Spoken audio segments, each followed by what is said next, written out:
హిందూ బంధువులందరికీ జై శ్రీరామ్. హిందూ బంధువులారా, ఎంతసేపు మన కుటుంబం, మన ఆస్తి, మన కోట్లు, మన ఎకరాలు అనుకుంటా కూర్చుంటాను. కానీ ఈవేళ దేశంలో ఉన్న హిందువులు ఆపదలో ఉన్నారని తెలుసుకోండి. మీరు 100 కోట్లు సంపాదించినా, 1000 కోట్లు సంపాదించినా అవేమీ మిమ్మల్ని కాపాడలేవు. ఎందుకంటే ముందుగా టార్గెట్ చేసేది ఉగ్రవాదులు ఎవరైతే ఉంటారో వాళ్ళు ఎవరైతే ఎక్కువ ఆస్తి సంపాదించారో వాళ్ళని టార్గెట్ చేస్తారు, మిమ్మల్ని చంపుతారు, మీ కుటుంబాలను నాశనం చేస్తారు. కాబట్టి సంపద ఒకటే ముఖ్యం కాదు, ఇవాళ దేశ ధర్మాన్ని కాపాడుకోవాలి. అలాగే మన ధర్మం కోసం తిరుపతి వెంకటేశ్వర స్వామి ఏం చెప్తున్నాడంటే, ధర్మం రక్షతి రక్షిత, ధర్మాన్ని కాపాడుకో, నువ్వు కాపాడబడతావని. అంతేగాని నేను వచ్చి కాపాడుతానని ఏం చెప్పలేదు. అక్కడ తిరుపతిలో కూడా సింహద్వారానికి ఉంటుంది ఒక బోర్డు, ధర్మం రక్షతి రక్షిత, నువ్వు ధర్మాన్ని కాపాడితే నువ్వు రక్షించబడతావు అని.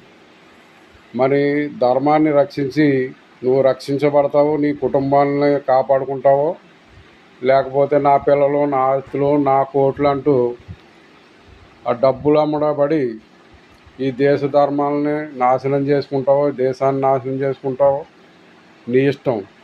హిందూ బంధువులందరికీ కూడా చెప్పదలసింది నేను ఒకటే, ధర్మానికి కట్టుబడి ఉండండి.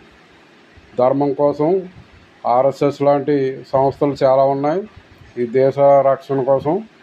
అలాంటి సంస్థల్లో జాయిన్ అవ్వండి. జై శ్రీరామ్, భారత మాతకి జై. హిందూ బంధువులందరికీ జై శ్రీరామ్. హిందూ బంధువులారా, ఎంతసేపు మన కుటుంబం, మన ఆస్తి, మన కోట్లు, మన ఎకరాలు అనుకుంటా కూర్చుంటాను. కానీ ఈవేళ దేశంలో ఉన్న హిందువులు ఆపదలో ఉన్నారని తెలుసుకోండి. మీరు 100 కోట్లు సంపాదించినా, 1000 కోట్లు సంపాదించినా అవేమీ మిమ్మల్ని కాపాడలేవు.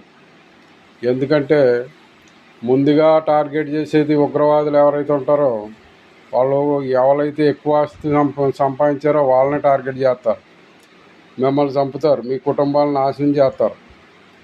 కాబట్టి సంపద ఒకటే ముఖ్యం కాదు, ఇవాళ దేశ ధర్మాన్ని కాపాడుకోవాలి.